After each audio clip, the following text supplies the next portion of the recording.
এই জীবনে যতটুকু দুঃখ আমি পেয়েছি, সত্যি বলছি তার এক বিন্দুও বহন করার শক্তি আমার ছিল না। কখনো চাইলেই কাঁদতে পারিনি, কখনো কারো কাঁধে মাথা রেখে বলতে পারিনি আমি ভালো নেই।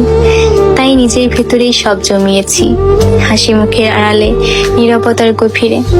মানুষ ভাবে আমি শক্ত, আমি নির্লিপ্ত, আমি সব পারি, অথচ জানে না ভেতরে ভেতরে আমি কতবার ভেঙেছি। একা রাতে বালিশ ভিজিয়েছি, চোখের জল দিয়ে গোপনে যুদ্ধ চালিয়ে গেছি। আমি নিজেকে এতবার জোড়া লাগিয়েছি যে এখন নিজের আসল রূপটাই ভুলে গেছি। কখনো ভেবেছি হয়তো এই দুঃখগুলো সামলে নিতে পারবো, হয়তো সময় ঠিক করে দেবে সবকিছু। কিন্তু বাস্তবতা হলো আমি আয়ত্তের বাইরে দুঃখ ধারণ করতে করতে এখন নিজেই ধ্বংস হয়ে গেছি।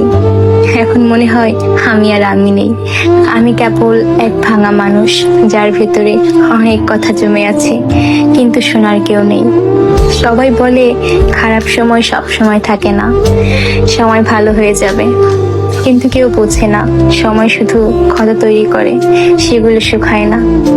আমি এখন কেবল একটি নীরবতা, মুখে হাসি, চোখে অন্ধকার আর মনে একরাশ দুঃখের বোঝা নিয়ে প্রতিদিন বেঁচে থাকার অভিনয় করে যাই। আমি ধ্বংস হয়েছি, তবুও মুখে বলি আমি ভালো আছি।